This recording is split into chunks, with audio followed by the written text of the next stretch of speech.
F3 changes lives. We all know it. I'm doing nothing here but preaching to the choir. However, this week, yours truly, Tommy Boy, gets to sit down with Italian Job and chop it up a little bit in regards to how do we take all the lessons that we are learning, whether through its reading, whether through its practice, whether through its blood, sweat, and tears in the gloom, and apply it to everything else in our lives. You're listening to it right now, fellas. I don't want to bury the lead. We're talking about the first, the second, the third F, and what that looks like when we take it outside of the gloom and into our lives. This is stuff worth trying. Now that is stuff worth trying.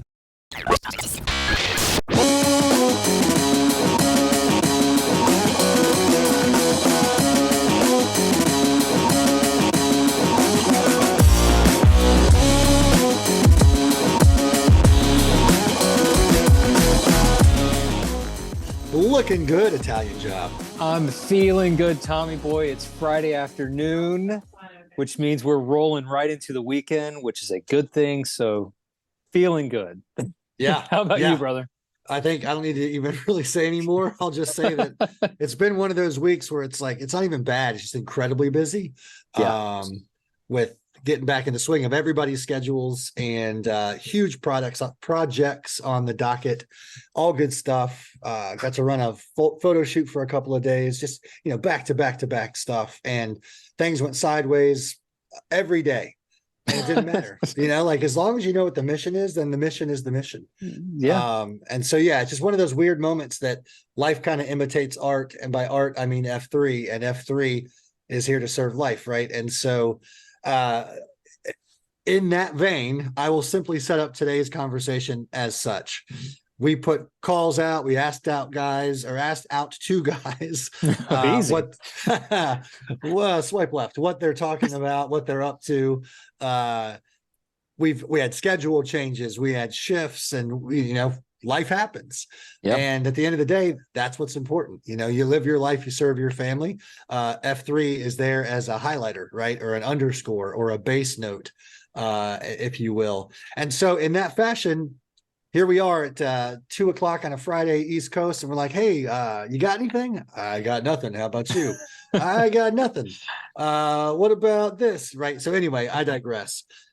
Let's just talk a little bit about F3 and how F3 does apply to life. Because odds are there's guys out there who are in the position that you and I have been in before. Hopefully not, but probably will be in again, where we just need that reminder of how do we take what we are given in the gloom, in the second F and in the third F, and apply it to our day-to-day. How's that sound to you? I dig it, man. I mean, you think about it. We spend so much time talking about F3 and leading the packs at a local workout or leading the guys in your local region. And we don't really talk about the 3Fs at home, just like you were talking about how it kind of imitates things. And so I figured we could walk through a list of several things that we do as the cue of our house, the cue of our family, the cue of our kids, the cue of all the things that happen in life outside of the gloom. And so how about I just start with number one, and we just kind of tag team back and forth and see how it hits you. So perfect. I like to say, number one, if you can't cue it, don't do it. Don't do it. So I mean, in the workouts, if you can't do 150 burpees, then don't call 150 burpees. It's the same thing here. Don't tell your kids to turn off the screens if you're glued to yours. Hey guys, get off the iPad, stop watching TV, stop playing around on your phone, all the while you have your phone in your hands. So we have to show and tell. Most lessons are caught and not taught. Amen. And that's caught, CAUGHT, not COT, as in circle of trust. Most lessons are caught, not taught. Two quick thoughts on that, if I may. In the vein of stuff worth trying, because I am super guilty, had been for a long time, with carrying my device around, and wound up seeing how it frustrated me when the whole family had their devices. Never have them at dinner table, but they're usually out answering last minute emails, blah, blah, blah. We all have our excuses. We built a tech box, and we repurposed a shoebox, and it sits out in our entryway on a little landing table, out of sight, out of mind. And the rule is, if you need to use it, you can go out there and do it, but don't bring it in here. Don't disrupt the family status quo in a negative sense. And so there's one point. For whatever reason, that shoebox still sits out here. We don't even put our devices in it because we don't even use our devices from a set time at home. It became the habit, right? Nice. The other thing is thinking about kids and presenting them with lessons, right? I got a chance to to speak at an event this week and talked a lot about if you want to be understood or if you want to be heard. If you want to be heard, I feel like that's a face-to-face conversation, eye to eye. I need you to listen to me. Let me say it that way. But if I really want to be heard, side by side is a good way to be heard and to make sure that you're hearing the other person. So in the first F fashion too, throw a ruck on. Go talk with your M. Go talk with your kids about what's up and what's happening, what you're observing. That way they don't feel like they're being talked at. They're a part of a conversation that's mutually beneficial. I dig that, man. Really good. Really good. What about the first F? Yeah. If you want your kids to be active, then be active with them, right? In that same vein, plan a hike, plan a ruck, hop on a bike. And, you know, if you're lucky enough to have a community park, hop on that bike and ride around that community park. Or if it's raining, play games, run around, have fun, just change the situation, change the scenery, and that will change the situation. Yeah. I mean, first F stuff. I mean, if we're talking about being that example of a fit dad or whatever, you know, the kids are going to follow your lead. And if you decide you're just going to hang around and watch TV, chances are the kids are going to want to hang around and watch TV. But if you make it exciting, hey guys, let's go fishing. Let's go outside. Let's go do something. Let's go for a walk. Let's take the dog around the block, whatever it is. Do that thing. That's your first F. I mean, it's no different than what you do in the gloom. Just bring it home. I'm not saying have everybody do burpees in the living room, but that might be your thing. I don't know. It's not a thing in our house, but it's just something to keep in mind. Well, speaking of, not that we do burpees, but it's football season, right? And myself and actually all of us right now are on a nutrition challenge because a guy in our region started one and everybody wanted in on it. So we love watching football on Sundays as a family. And that means we could easily fall back into snacking habits, right? Mm-hmm. So now it's during the halftime, during commercial breaks, whatever, we're doing something. And it's usually we're rotating between push-ups, sit-ups, and squats.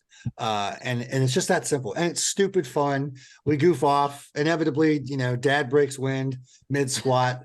But I mean, and those are the dumb things that we talk about, but that's kind of maybe not the fart, but everything else is that spice of life. And at the end of the day, what's going to happen? You're going to stay fit. You're going to stay mobile. You're going to stay flexible. You're going to stay agile. Good deal. Second F, show them that fellowship with friends is important. Build healthy relationships through honesty, through trust, through communication. And I've said it probably 10 times on this podcast.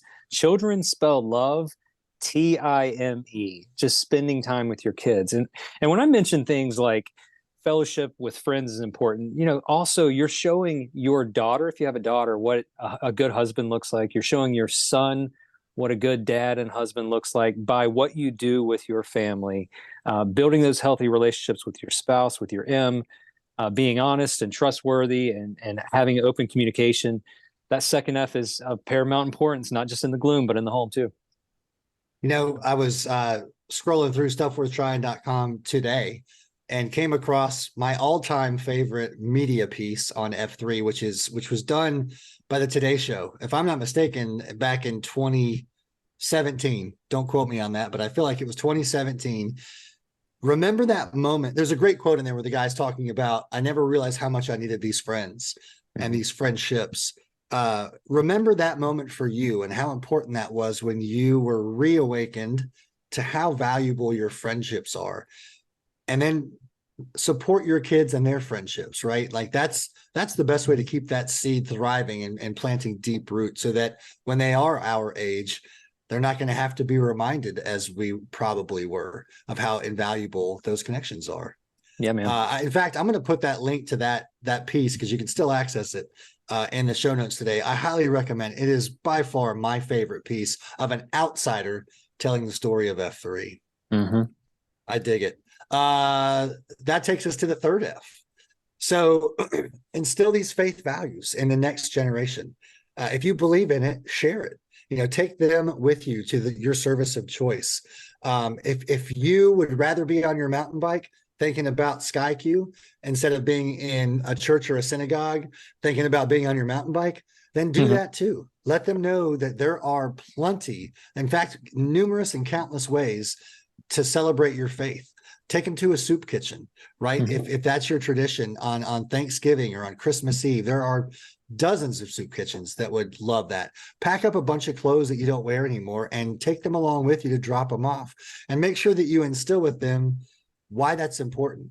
That your excess is somebody else's necessity, and let them understand how important that is, so that when they're put in that position to be able to lead in that way, they won't have to sign a form outside in the gathering space from a congregation and be hassled to be a part of another community. They'll want to do that. They'll seek that out.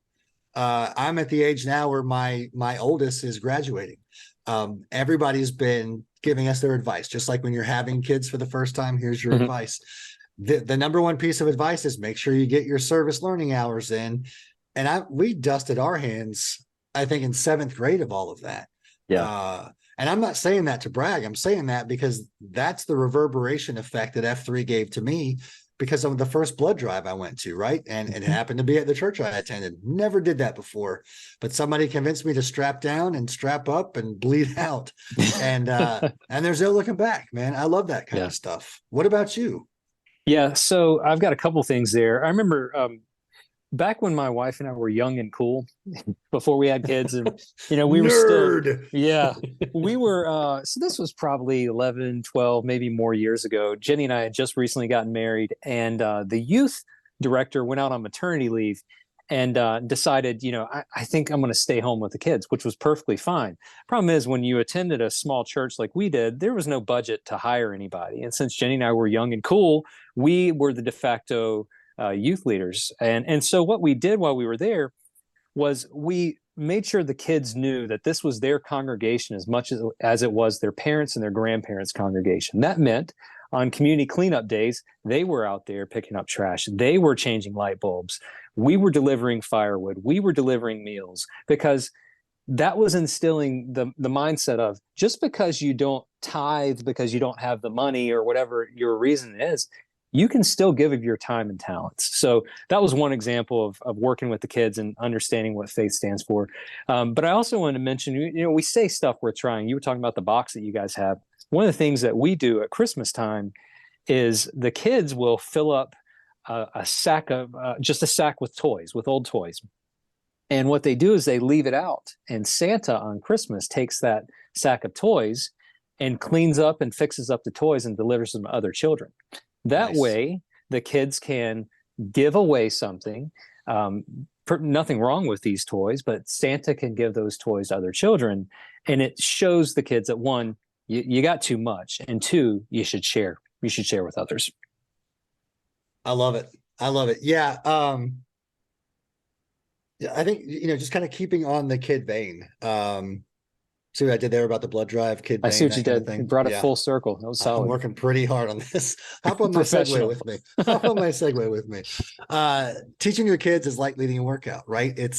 What we've talked about is no different than what we share when we're queuing at a workout, right? Hear my words. I'm going to take charge. I volunteered today. I need you to focus on me for a minute. I'm going to give you some direction. I'm going to let you go off on your own and do the thing. We're going to circle back. I'm going to course correct a little bit if I need to, but you're in coach mode, right? And that coach mode shifts a lot as a parent. It shifts a lot as a husband. Sometimes you're the player, sometimes you're the coach, sometimes you sit on the bench, and sometimes you sleep on the couch, right? But the idea is, again, the mission is the mission. You made a commitment the day that your heart left your body and started walking the earth to raise these kids. You made a commitment the day you stood in front of SkyQ and everybody and said, I do. You made a commitment the day you put your name on a list to lead a bunch of men. Take these kids outside, right? Yeah. Our core values are very similar to any set of leadership core values. Appreciate the outdoors. Like, don't complain about being inside all the time and not go outside all the time. Yeah. These sort of things, if we're lucky enough to wake up and have our feet hit the floor, nature's a gift. Life is a Mm-hmm. gift. Get outside and appreciate those things and get others fired up about it too. Hey, Tommy boy, I don't know about you, but some of my favorite workouts are the ones that it's raining and it's just Yes. nasty. And you're literally acting like a kid out there. So I don't know, maybe go play in the rain with your kids, maybe jump in some puddles. I don't care if your child is 8 or 18, go play. Just go Yeah. play outside. 100%. And, coming from the improv guy, you don't have to overplan it. But on the other side of the same coin, plan it, right? That's okay. It's okay to sit down and hash out, look, we got a weekend coming up. Hallelujah, the calendar's cleared. You better plan something fun that day. And that doesn't mean every minute, but have an idea of where you're going to wind up. Here on the East Coast, you want to go to Grandfather Mountain? That's a great day trip. Take the kids to Carowinds, whatever. Have a staycation in the backyard during summer break and throw up some hammocks. Plan that. Get people fired up in your family about it and then go do it. I mean, I remember as a kid how cool it was knowing that we were a week away from going to see the Oakland A's play. I knew how cool it was that I'd get to hopefully get Ricky Henderson to finally sign my card, right? Because it was on the calendar, and that stupid McCall's calendar that my mom always bought was hanging on the fridge magnet, right? And it was there for all of us to see, and you're committed to it. I mean, it kind of segues into or dovetails with, if it's meaningful, it's measurable. And nothing like, measuring out love, measuring out TIME with committing to a shared purpose together. Yeah, man, listen, we plan our workouts. We figure out I'm going to be in this area of the parking lot, or I'm going to be in the park over here. If we're willing to plan a workout, shouldn't we be willing to plan, fun and enjoyment, spend time with our family? So if you want to do it, make a plan, or you might not ever get there. Let's be honest. If I showed up in the gloom without an idea of where we were going to go, chances are we're not going to get anywhere. So make a plan. Also, honor your commitments. And this is just a life lesson for your kids, especially. Honor your commitments. When you're on cue, show up on time, ready to lead. It's no different than when your daughter has a volleyball game. You've got to be there on time. The team is relying on you to be there on time. When you're in the workforce, you have a start time for a reason. People are expecting you to be there. So honor those time commitments. Yeah. I mean, you're talking about putting in the work. I don't even need to say much because you said it last week or maybe the week before, but to paraphrase, it's how you do the little things is how you do the big things, right? If you're cutting corners, if you're cheating reps at a workout, what else is going on behind the scenes? If you're case in point, if you're submitting bogus times for the Iron Packs challenge, like what else is going on there? Because somebody's always watching, or at least you better have a proctor out there. Tommy Boy's coming for you. I got time. I'll make it happen. But yeah, like really focus on putting in the work, because again, if it's meaningful, it's measurable. We're talking about our shorties and our M's, like, they're the center rings of our Concentrica. They matter. Put in. Yeah. I mean, do the work, get the reward, and show that. I mean, if you're willing to not cheat the reps, to do your best in all these things, I mean, that stuff shows up. I mean, people notice it. Your boss may not notice it at first, but at some point, you're going to be noticed that this guy's not cheating his reps. This guy is putting in the work, and then you get the reward for it. I mean, we see it in fitness. If you do hard things, watch what you eat, you will see a change in your body. That's, I don't know if I'm breaking. Hold on. Let me write that down. Let me write that down. Say that again slowly. Yeah. This one's pretty simple. I don't know if it's ever been done before, but if you work out and eat less, you can change the way your body reacts to things. And it even, sometimes you gain muscle mass and lose weight. Just saying, just throwing that out there. That's sorcery, and I don't buy into it. Something else. When we're leading these workouts, you got to have that commanding presence. The next exercise is the side straddle hop. Starting position, move. In cadence, exercise. You are in charge. When in charge, take charge. Be assertive. Speak loudly. This is something, I'm not telling you to tell your kids to speak loudly, when they're in class, but for them to have convictions and speak for what they believe in and to not back down. It's important for them to realize assertiveness is valued. You need to be assertive. When you're in charge, take that charge. The next note we have here is you have to address obstacles. I just finished rereading Ryan Holiday's The Obstacle is the Way. If you have not picked up that book, man, do yourself a favor. Ryan Holiday, The Obstacle is the Way. Adapt and overcome. There's always another way, and odds are it's the quote from that I've heard. I know it's not his quote, but Dark Helmet has shared it multiple times. The life that you're looking for is hiding behind the work you're refusing to do. That's right. And or I've also heard it say the work that you're afraid to do, right? Mm-hmm. There's always going to be challenge. There's always going to be setbacks. There's always going to be an opportunity to turn that obstacle into a comeback. Failure is a waypoint. It's not the end. Nobody likes a story where I was like, hey, I went and did this thing and I crushed it. I was the best at it. Yeah. And then I went over here and did this and dominated. No, nobody cares about that story. I promise you right now, if you're telling those stories, it's time to change the tapes and be real with yourself and everybody else. And that being said, ask for help if it's needed. Don't be afraid to ask for help. I've shared this before, but there's an artist and author, Charlie Mackesy, has this great quote. The bravest thing you could do is ask for help. Asking for help is not giving up. It's refusing to give up. Yeah, I heard Michael Easter speak at the Sandlot Jacks this past year, and he talked about every good story has conflict. You have to have conflict, because if the story is, I woke up and pissed excellence, what? Like, it must be Tuesday. This is good for you, I guess, but you've got to have some conflict in there. I mean, let's be honest. Every movie you watch, if it's going to be made, if Hollywood's going to make it, there's going to have to be something in there where the hero hits a brick wall. So otherwise, there's no hero's journey, right? Bingo. Something else. Take a 10 count if you need it, just like in a workout. All right, you're looking around and the guys are gassed. Take a 10 count. There's no shame in taking a rest. I'm not saying rest all the time.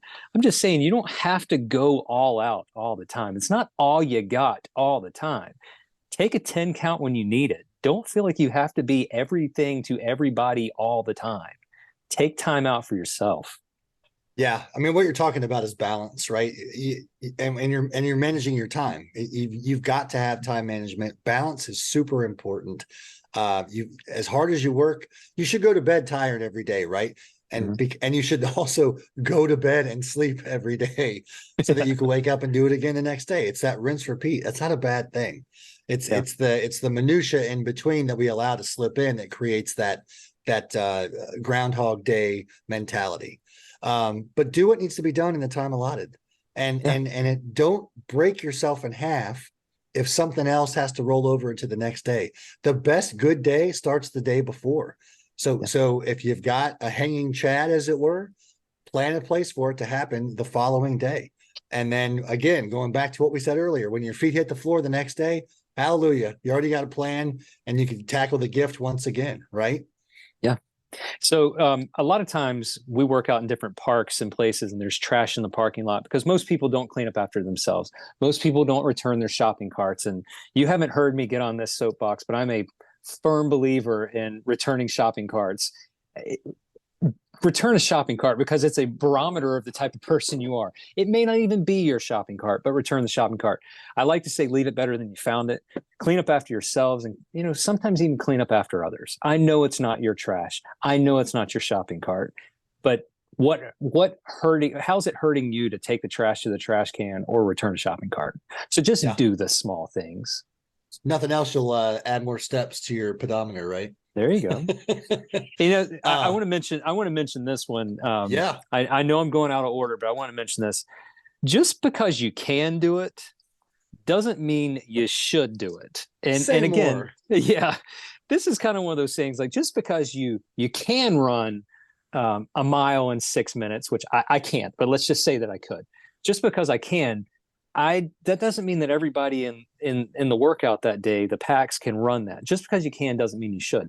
Just because you can cross a 6-lane road to get to the other side, it doesn't mean you should. There's a perfectly good parking lot and park on this side of the road. You don't need to cross at 5:15 in the morning across a busy road. So know what's best for yourself and the people around you. Take care of the people around you. Just because you can doesn't mean you should. Use that as a barometer. Look around and see who's with you, and does it make sense to do the thing, whatever the thing is. Yeah, absolutely. I'm actually glad you went out of order, because the taking care of the six is near and dear, especially in my line of mammon. There's always people that are vulnerable, right? And or broken or hurting or needs a moment. We just talked about taking a breather, right? That's okay. It's our credo, and that credo doesn't end at 6:15. It doesn't end at 8 a.m. on a weekend, right? It doesn't end when the CSOP is over. Leave no one behind, and leave no one where you found them.